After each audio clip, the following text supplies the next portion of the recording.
जी हाँ दोस्तों, नमस्कार। एक बार फिर से मैं हूँ सत्येंद्र धाकड़ आपके सामने। आज लेके आया हूँ हिंदी में प्रत्यय, उपसर्ग, तत्सम, तद्भव, आगत जैसे शब्दों को। इन शब्दों को हम बारीकी से समझेंगे। किसी भी प्रतियोगी परीक्षा हो या 12वीं की परीक्षा हो, हर परीक्षा में ये बहुत छोटे छोटे अंतराल में पूछे जाने वाले क्वेश्चन है। बेहद इंपॉर्टेंट टॉपिक है। हम इस टॉपिक को बहुत ही सादगी से निपटाएंगे, बहुत अच्छा लगेगा। देखते हैं कि क्या है। ये सबके साथ चैनल का प्रोमो है, बार बार आपके पास आ रहा है। 99 रुपये में पूरी हिंदी पढ़ाई जा रही है और लगभग 30 वीडियोज़ में सारे टॉपिक्स, हिंदी का एक एक टॉपिक, इवन उसकी यूनिटें भी आपको मिलेंगी। तो आप अपने दोस्तों के साथ इसे शेयर कीजिए। आज के टॉपिक पर पहुंचते हैं हम सीधे। टॉपिक है उपसर्ग। उपसर्ग, देखिए उप का मतलब यहाँ पर लिखा हुआ है। उप का मतलब पहले, ठीक। उप का मतलब किससे है? उप का मतलब है पहले से। और सर्ग का मतलब है जोड़ने से। सर्ग का मतलब क्या है? जोड़ना। यानी इसको अपन कंप्लीटली बोलेंगे तो क्या बोलेंगे? पहले जोड़ना, पहले जोड़ना। तो उपसर्ग का मतलब क्या है? क्या समझे? उपसर्ग का मतलब है पहले जोड़ना। जैसे ज्ञानी, ज्ञानी एक शब्द है, इसके आगे अ जोड़ दो, अज्ञानी, यानी विपरीत हो जाता है।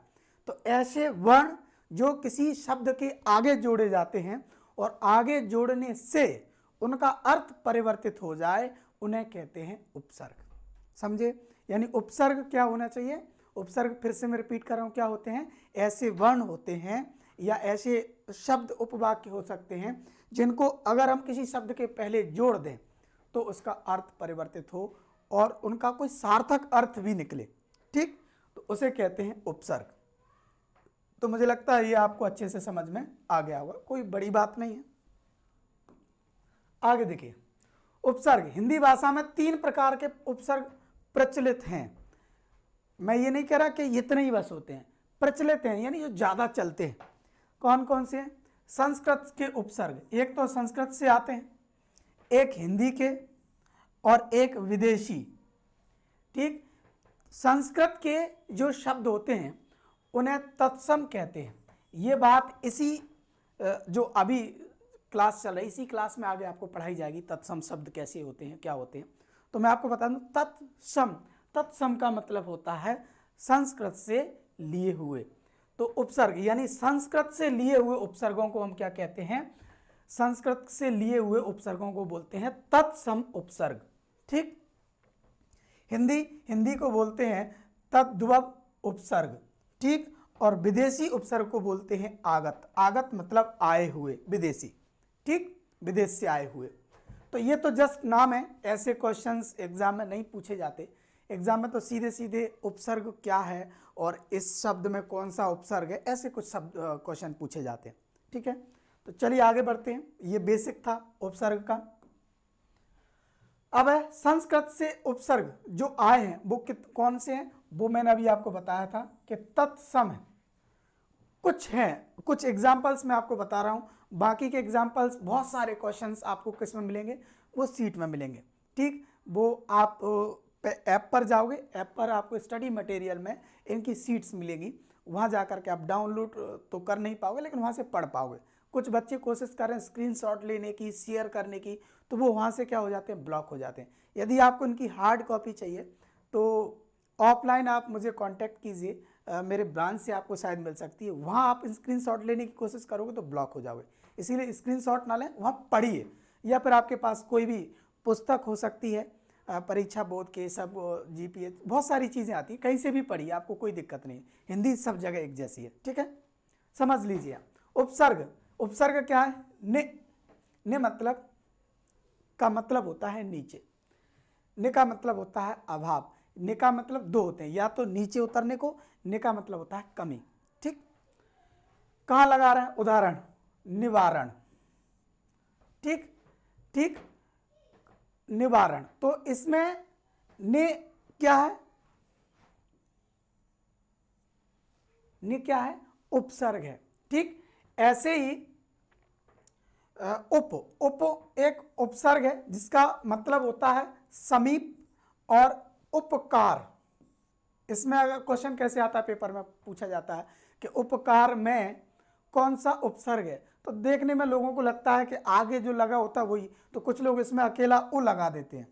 अकेला ओ नहीं लगाना, अकेला ओ मतलब होना चाहिए, अकेला ओ का कोई मतलब नहीं होता, उप का मतलब होता है, तो जिसका मतलब होता है वो होता है उपसर्ग, समझे।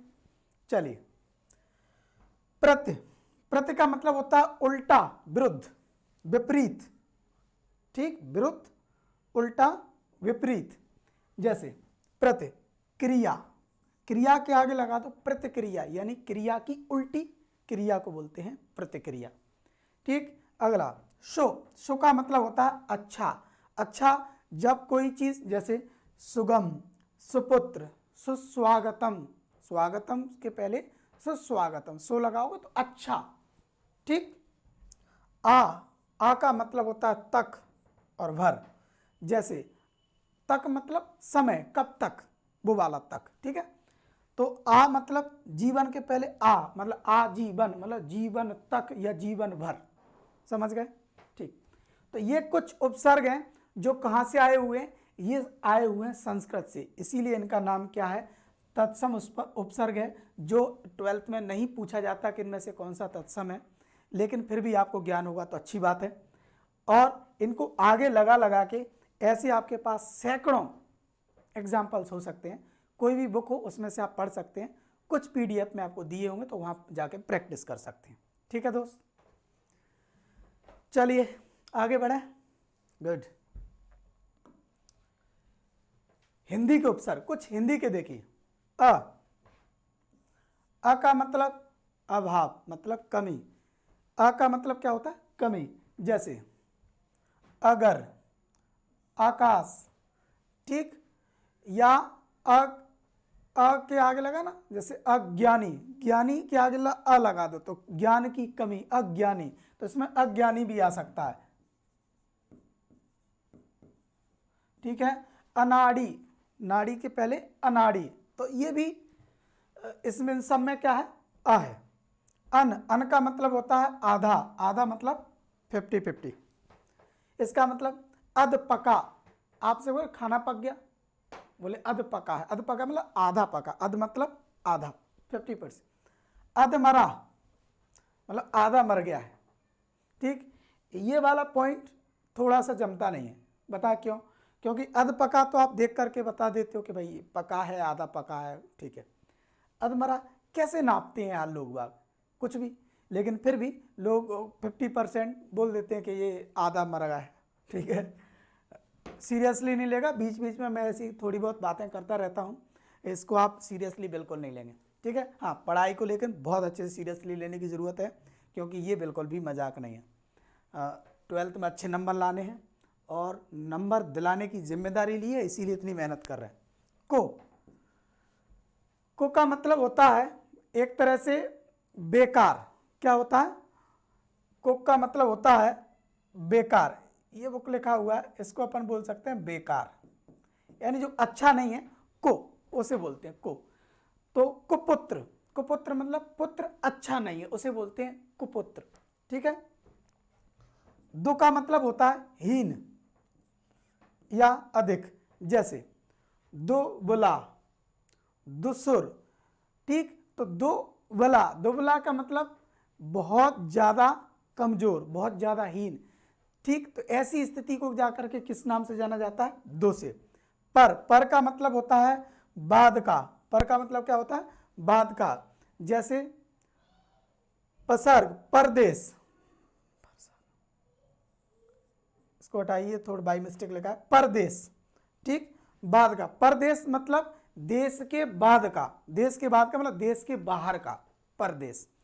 तो ये कुछ छांट के लिए हुए उपसर्ग है, मैं बार बार आपको इस चीज दोहरा रहा हूं, ये परमानेंट उपसर्ग नहीं है, और ये ऐसे नहीं है कि इनके अलावा कोई उपसर्ग नहीं होते, इनके अलावा भी उपसर्ग होते हैं, ढेर सारे उपसर्ग होते हैं, आपको ये प्रैक्टिस के लिए मिलेंगे, ठीक।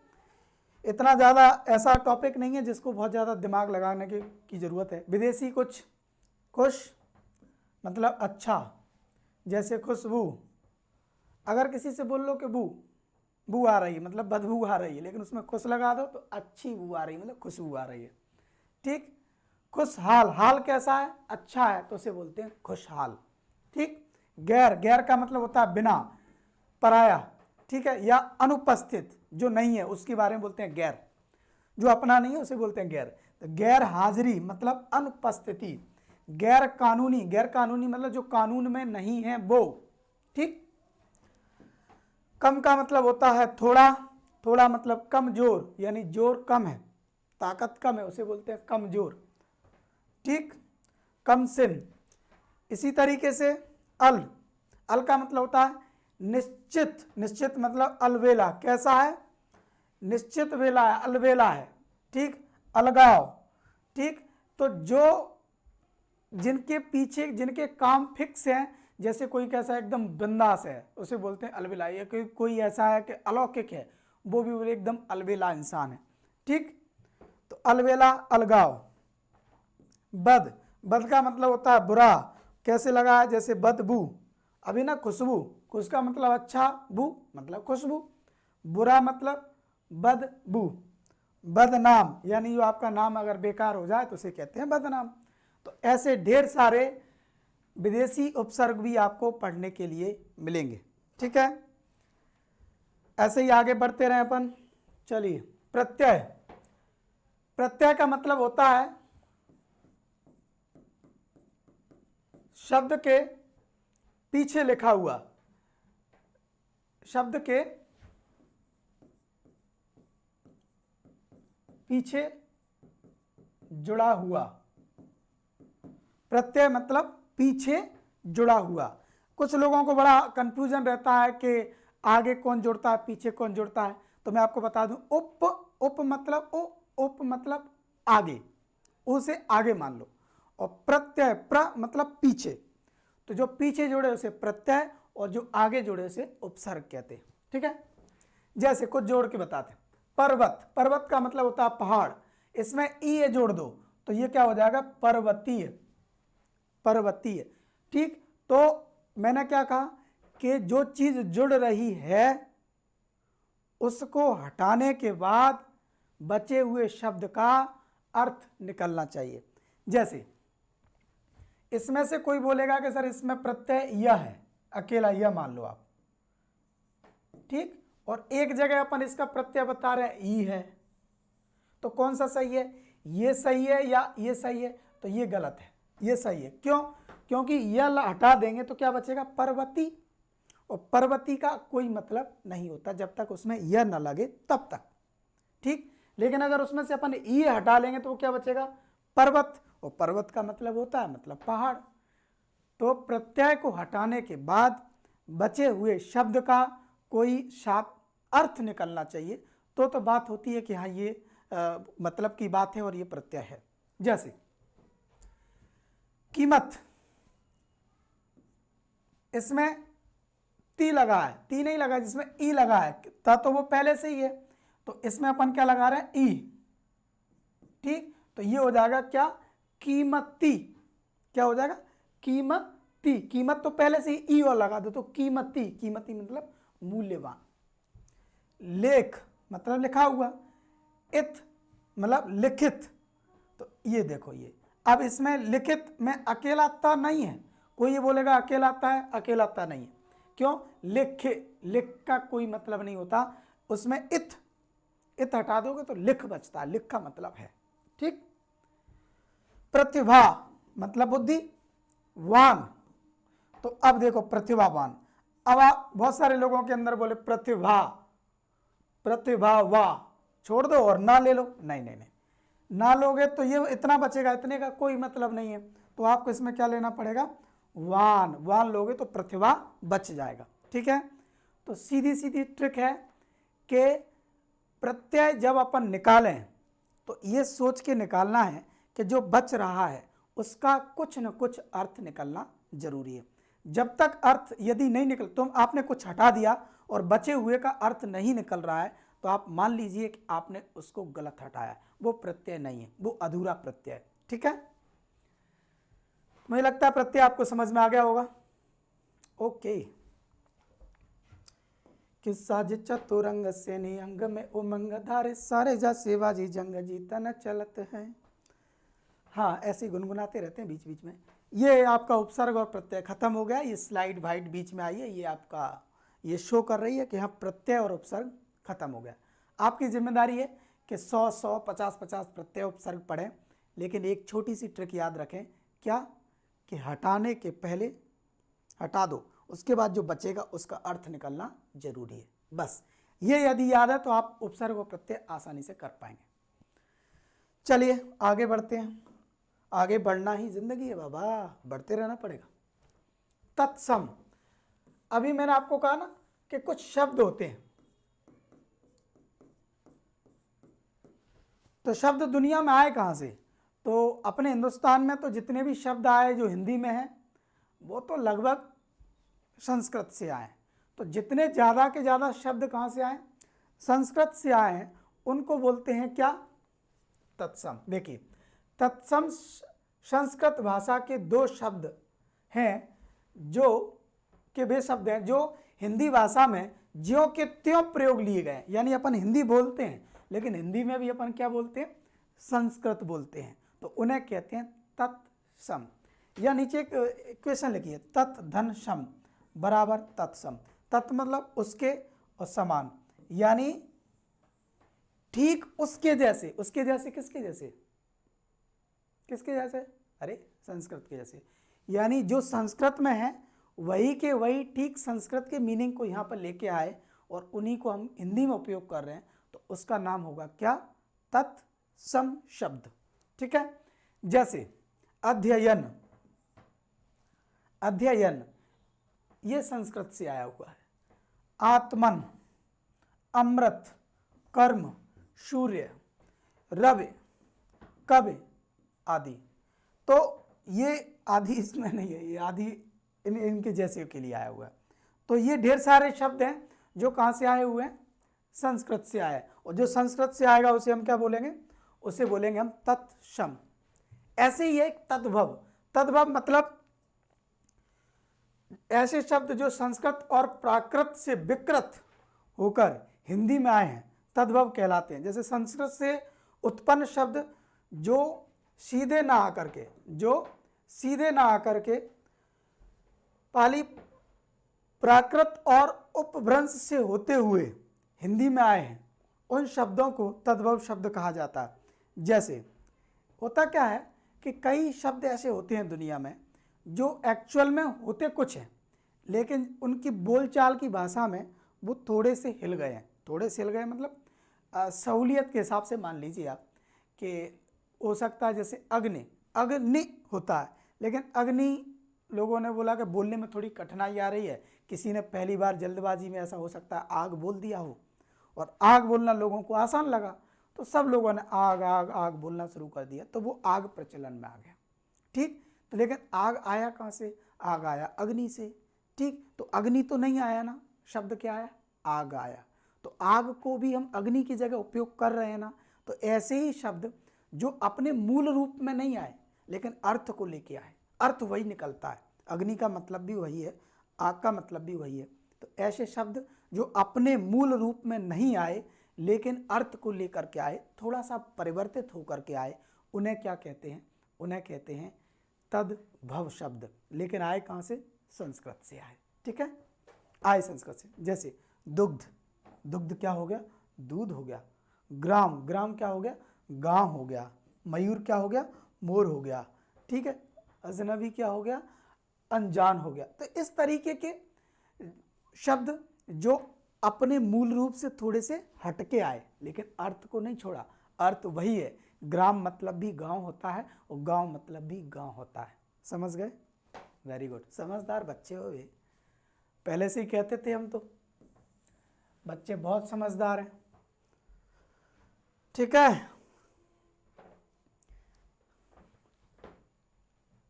देखिए ये दे शब्द लिखा है ना, ये हमारे, मैंने कहा ना हमारे यहाँ एक जो टाइपर है वो बदकिस्मती से मान लो, या मजाक में बोल रहा हूँ, बुरा देखेगा वीडियो तो बुरा मान जाएगा, लेकिन वाकई उसकी एक काबिलियत है कि वो हर पीडीएफ में जरा जरा सी एक त्रुटि अगर न डाले तो उसकी पहचान बुरा मान जाती है, हल्का सा डाल देता है। ये दे शब्द नहीं है, ये दे सज है। ये टोटल क्या है? ये दे देशज शब्द। ठीक, तो देशज शब्द का मतलब होता है देसी, जो अपने ही देश के जन सामान्य की बोलचाल भाषा से विकसित अथवा क्षेत्रीय भाषाओं से हिंदी भाषा में आए हैं, उन शब्दों को कहते हैं देशज। जैसे देखो, चिड़िया, पगड़ी, तेंदुआ, गाड़ी, ये सब अपनी बोलचाल की भाषा। आपने कहीं क्षेत्रीय भाषा भी सुनी होगी, क्षेत्रीय भाषा भी देशज भाषा के अंदर का ही एक टुकड़ा है। बहुत सारी चीज़ें हैं, जैसे लोटा मतलब आपने देखा होगा, गांव में अपन जब रहते हैं तो एक पानी का पात्र होता है, उसके लिए यूज़ करते हैं। ठीक, कहीं कहीं गगरी, बड़े लोटे को बोलते हैं गड़ी। लुटिया, लोटा अलग, लुटिया अलग। लुटिया मतलब जो छोटी है उसको, और लोटा मतलब जो बड़ा है। ये अपनी अपनी भाषा में। लेकिन अब आप सोचो कि लुटिया डूब गई, एक कहावत आती है, मतलब किसी का कुछ उल्टा बुरा हो जाए, नेगेटिव हो जाए तो लुटिया डूब गई, जबकि हिंदी में ऐसा कोई शब्द नहीं है लुटिया डूब गई, लेकिन हिंदी में उसको उपयोग कर सकते हैं। तो ऐसी चीज़ें जो अपनी बोलचाल की वजह से आती है। जैसे आपने कहीं कहीं देखा होगा कि जरा हट जाओ, तो जरा हट जाओ का मतलब इसमें जो जरा शब्द है, तो जरा भी हिंदी में नहीं आता। जरा मतलब थोड़ा हट जाओ, थोड़ा सही है, थोड़ा हट जाओ। तो थोड़ा हट जाओ को क्षेत्रीय भाषा में आपने कई जगह सुना होगा, मैंने सुना है। एक जगह बोलते हैं, अब मैं नाम नहीं लूँगा, आपको खुद समझ में आएगा।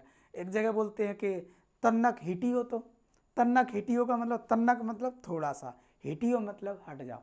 तो ये क्षेत्रीय भाषा से जो तन्नक वर्ड है, तन्नक जो शब्द है, वो भी कहीं ना कहीं कविताओं में उपयोग हो सकता है। तन्नक का मतलब हो गया थोड़ा सा, जरा सा।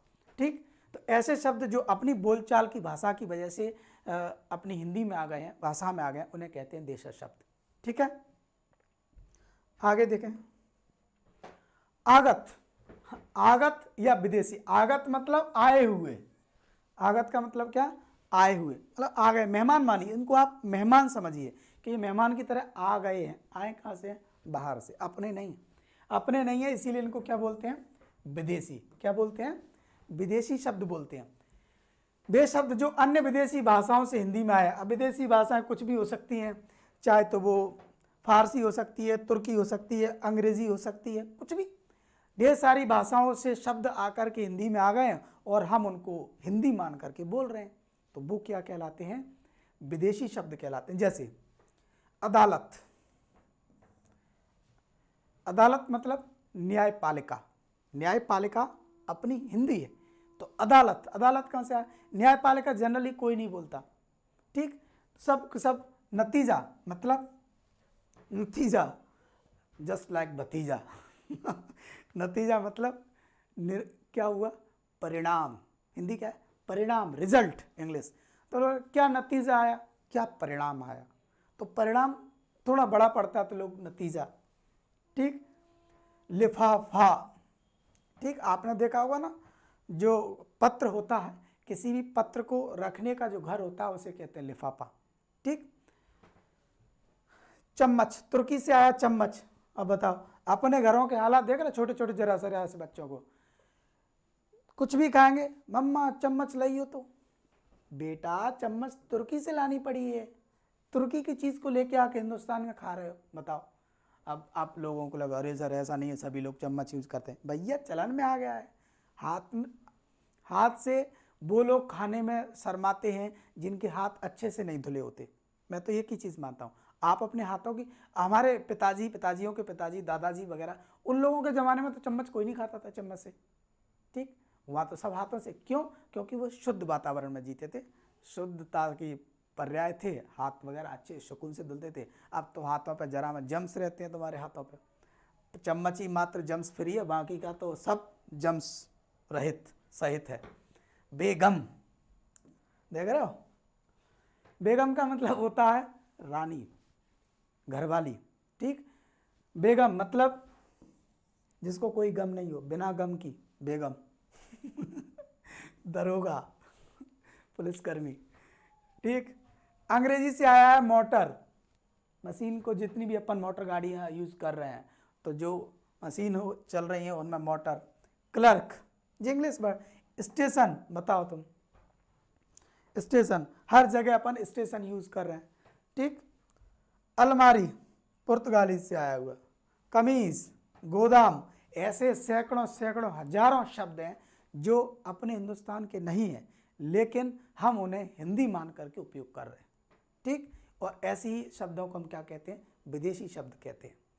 मैं आपसे ये तो नहीं कहूँगा कि आप ये शब्द मत यूज़ करिए, क्योंकि आप इन्हीं को बोल बोल के बड़े हो रहे हो, लेकिन फिर भी कोशिश करिए कि हिंदी बोलें और हिंदी के ही शब्दों का उपयोग करें। ज़्यादा से ज़्यादा हिंदी बोलें, हिंदी के शब्दों का उपयोग करेंगे तो हिंदी आगे बढ़ेगी। हिंदी आगे बढ़ेगी तो हिंदुस्तान आगे बढ़ेगा दोस्त। कल हमारे शब्द भी अमेरिका जाएंगे, ठीक, हमारे शब्दों में अमेरिका में बात होगी, कितना अच्छा लगेगा। अब देखिए कुछ तत्सम कुछ तद्भव शब्द आपके सामने हैं कि कौन सी चीज़ कहाँ से आई है। मैंने प्रैक्टिस के लिए निकाले हैं, कुछ फिक्स हैं जो इम्पोर्टेंट है, बाकी के तो आपको सीट में से पढ़ने पड़ेंगे, बुक्स में से पढ़ने पड़ेंगे। कुछ अच्छे मैं आपके लिए लेके आया हूँ। एकल, एकल का मतलब होता है अकेला। क्या, अकेला लेकर, अकेला मतलब सिंगल। ठीक, अच्छ मतलब आँख। ठीक, आत्मा मतलब आप, अंध मतलब अंधा, दुर्बला मतलब दुबला, दुख मतलब दुख, पंक्ति मतलब पात। ये तो बहुत चलता है, ये गांव में चलता है मेरे में। जैसे भाई पात में बैठ जाओ, तो पात में बैठ जाओ मतलब लाइन में बैठ जाओ। जब अपन खाते हैं ना पंगत लगाना बोलते हैं, उसे पात बोलते हैं। पात मतलब पंक्ति में बैठ जाओ। तो जो कुछ धैर्य रखिए, धीरज रखिए। तो धैर्य ये संस्कृत में था, लेकिन अपन इतना अच्छा ऐसे कैसे बोलो धैर्य रखिए, तो लोगों को रर्रा ही टपक जाता है कहीं ना कहीं। तो उन्होंने बोला कि ऐसा करो, उसे टपका मत, उसे नीचे ले आओ, धीरज रखिए। बहुत सुलझे हुए लोग हैं हिंदुस्तान में, जो भी चीज़ कठिन होती है उसे आसान बना लेते हैं। एक उदाहरण बताएं, एक उदाहरण ये है कि कई बार एक कवि सम्मेलन में मैंने सुना था, तो वहाँ एक कह रहे थे कि लोग बाग बड़े महापुरुषों के बताए हुए मार्गों पर नहीं चल सकते, तो क्या करें। जैसे महात्मा गांधी जी कहते थे कि अहिंसा के पुजारी हैं, किसी को मारो मत, कोई मारे तो खुद मार खा लो और एक गाल और कर दो। ऐसे स्वामी विवेकानंद ने कहा कि युवाओं में जोश हो, मतलब अपना। ऐसे सैकड़ों महापुरुष थे, उन्होंने बड़ी बड़ी बातें कही, उनके कर्मों पर कोई नहीं चला, तो लोगों ने एक शॉर्टकट निकाल लिया। मतलब क्या, उन्होंने कहा कि हमें इनके बताए हुए मार्गों पर चलने की बात चल रही है ना, तो ऐसा करो ना, हम इनकी बातों पर नहीं चल सकते, इनके मार्गों पर नहीं चल सकते, तो एक काम करो, जो जिन मार्गों पर चल रहे हैं ना, उन मार्गों का नाम इनके से रख दो। तो हमने रख दिए, गांधी चौक, समझे ना, कल्पना चावला चौक, विवेकानंद चौक। क्यों क्यों रखे, क्योंकि अपन होशियार लोग हैं। अपन लोग इनके बताए हुए मार्गों पर नहीं चल सकते, तो हम जिन मार्गों पर चलेंगे उनका नाम इनका रख देंगे। समझ गए ना। ऐसे ही ये तत्सम से तद्भव हुआ है। क्यों, क्योंकि तत्सम से तो अपन बोल नहीं सकते, तो अपने हिसाब से बोल लो ना, जो बनेगा उसको तद्भव बोल देंगे। समझ गए ना, ये हिंदुस्तानी ट्रिक है। चलिए आगे। कान, कान, कीटक, कीड़ा, कीटक मतलब कीड़ा, खेला, खेल, गदर, गधा, ग्रंथि, गांठ, ग्राम, गांव, सूर्य, सूरज, चंद्र, चांद, धूम, धुआं, दंत, दांत।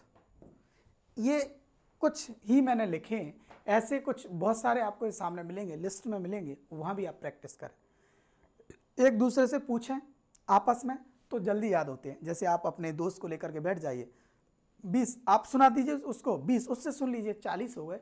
अगले बार जब सुनोगे तो मुझे लगता है 30-35 आराम से एक दूसरे को कॉमन अच्छे से गिना दोगे। जिन 5 को भूल रहे हो उनको एक बार और रिपीट कर लो। ये तरीका होता है पढ़ाई का, ठीक है। अब देखिए पर्यायवाची।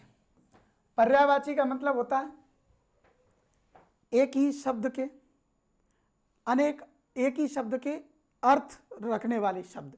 जैसे जो अर्थ है वही अर्थ रखने वाले और भी शब्द दुनिया में होते हैं, समानार्थी जिनको बोलते हैं। जैसे समान या एक जैसा अर्थ, समान या एक जैसा अर्थ देने वाले शब्दों को पर्यायवाची शब्द कहते हैं, ठीक है।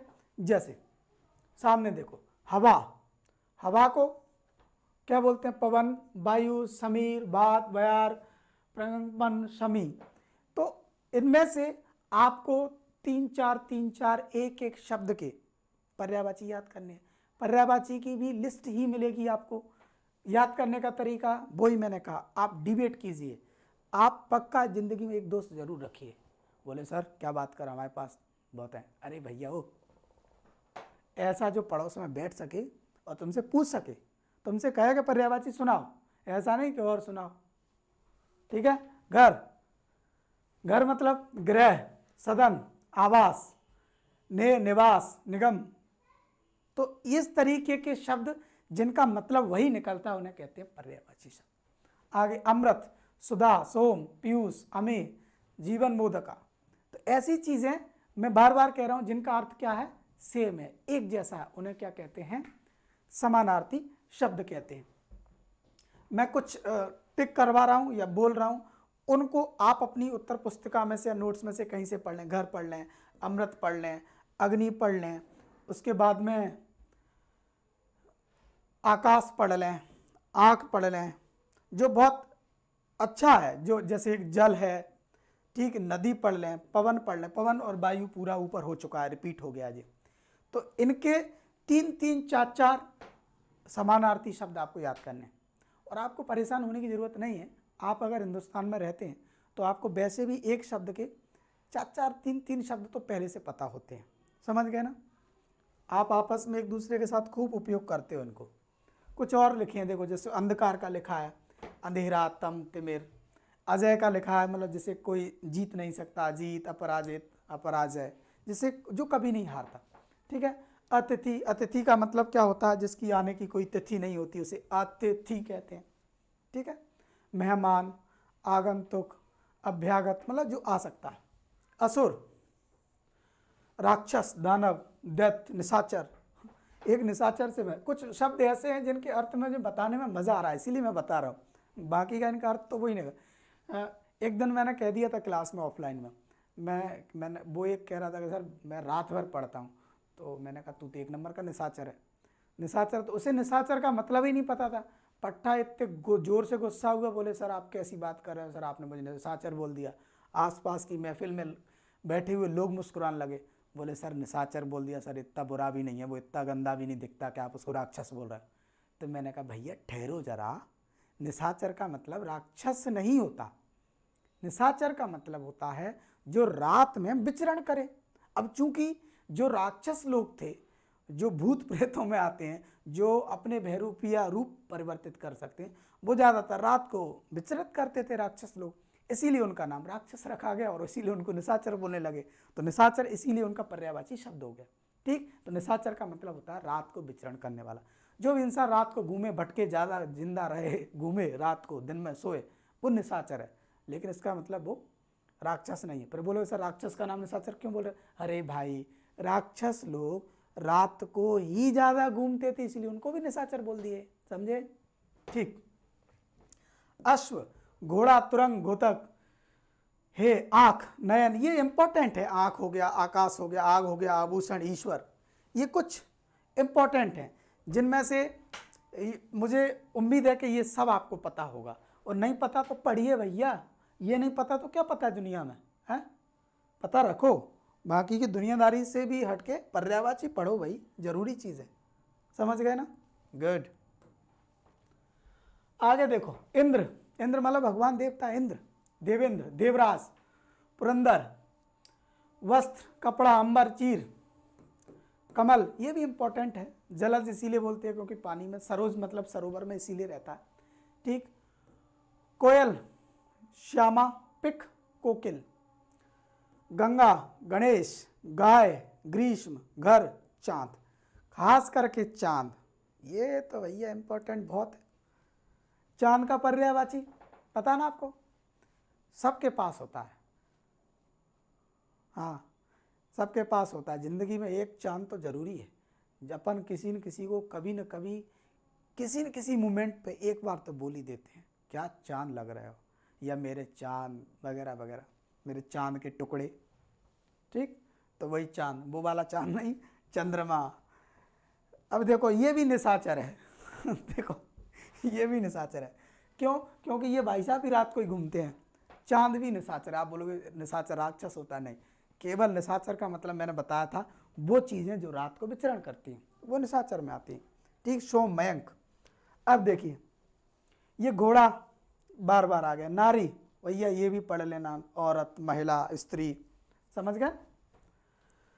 ध्वजा, नदी, धन, दूध, दुर्गा, दुख, जल, चांदनी। तो ये वर्ड बोल के मैंने इसीलिए बताया ताकि जब आप अपने नोट्स में पढ़ो तो इनको जरूर खोज लेना। ये मैंने छांट छांट के लिखे हैं, ठीक। लेकिन मैं इस बात का दावा नहीं करता कि पेपर में केवल इन्हीं में से आएगा, क्योंकि पर्यायवाची शब्द होने के लिए सैकड़ों हजारों शब्द हैं, हजारों शब्दों के पर्यायवाची होते हैं। तो आप कम से कम 100 तो याद करें, ठीक। आपको लिस्ट भेज दी जाएगी, मैं बार बार कह रहा हूँ, लिस्ट का स्क्रीनशॉट ना लें, लिस्ट से कॉपी में लिखें अगर आपके पास कोई नोट्स नहीं है तो। और अगर आपके पास हिंदी का कुछ अच्छा नोट्स है, जहाँ आपके पास 100-150 उस नोट्स में पहले से लिखे हैं, चाहे वो कोई सी भी किताब हो, तो आपके पास बहुत अच्छी बात है, वहाँ से पढ़िए, ठीक है। ओके दोस्त, तो ये तो याद करने पड़ेंगे आपको, इनकी कोई शॉर्ट ट्रिक नहीं है, ऐसा नहीं है कि याद नहीं करने पड़ेंगे और बोल बोल के हो जाएंगे। एक अच्छा दोस्त रखिए, वो आपसे पूछेगा, आप उससे पूछिए, इस बहाने आप दोनों का अच्छा हो जाएगा। विलोम शब्द, विलोम शब्द का मतलब होता है उल्टा शब्द, समझ गए। यानी ज्ञानी का अज्ञानी, ऊपर का नीचे, आगे का पीछे। बोले सर क्या कर रही होगा, चल रहा है, ऐसे मान लो, ऊपर नीचे आगे पीछे, दाएं बाएं, समझ गए। तो हर चीज़ का, हर शब्द का उल्टा शब्द होता है, एक अर्थ का उल्टा अर्थ होता है, तो एक अर्थ को उल्टे अर्थ में व्यक्त करने वाला शब्द कहलाता है विलोम शब्द, ठीक। जैसे एक दूसरे का उल्टा अर्थ बताने वाले शब्दों को विलोम शब्द कहते हैं, समझ गए दोस्त। कुछ शब्द देखो, पहला लाभ हानि, आवश्यक अनावश्यक, मान अपमान, जन्म का मृत्यु, दुर्गम का सुगम, दुर्बल का सबल, लघु का दीर्घ, उदय का अस्त, पाप का पुण्य, इच्छुक का अनिश्चित, ठीक है, आशा का निराशा, आदर का अनादर, उदार का अनुदार, गुण का दोष, आदि का अंत, ठीक है, जन्म का मृत्यु, ये रिपीट हो गया, यश का अपसय, वीर का कायर। मैंने क्या कहा, हजारों लाखों शब्द हैं दुनिया में और हर शब्द का लगभग विपरीत शब्द भी दुनिया में मौजूद है, ठीक। क्योंकि अच्छा है दुनिया में तो बुरा भी है दोस्त, ठीक। ऐसा नहीं हो सकता कि दुनिया में अच्छा ही अच्छा हो, और ऐसा भी नहीं हो सकता कि दुनिया में बुराई बुराई हो। वायरस है तो एंटीवायरस है बाबा, हर चीज़ का विलोम है दुनिया में। आपको लगभग 100-150 विलोम पढ़ने पड़ेंगे, और आपके पास, आपके दिमाग में मुझे भरोसा है, कम से कम ज़्यादा नहीं कह रहा, 500 शब्दों के विलोम शब्द आपको मालूम है। बस ये कि आपने कभी सोचा ही नहीं कि हमें मालूम है, जब आपके सामने आते हैं तो आपको वो याद आ जाएंगे, ठीक है। कोशिश करें, बहुत आसान सा टॉपिक है, ये अच्छे से समझ में आ जाएगा। यहाँ जाकर के आपका विलोम शब्द भी खत्म हो गया।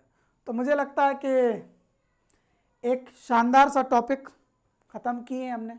उपसर्ग भी पढ़ा है, इसमें प्रत्यय भी पढ़ा है हमने, उसमें तद्भव भी पढ़ा दिया, तत्सम पढ़ा दिया, आगत, विदेशी शब्द क्या होते हैं, विलोम शब्द क्या होते हैं, पर्यायवाची क्या होते हैं।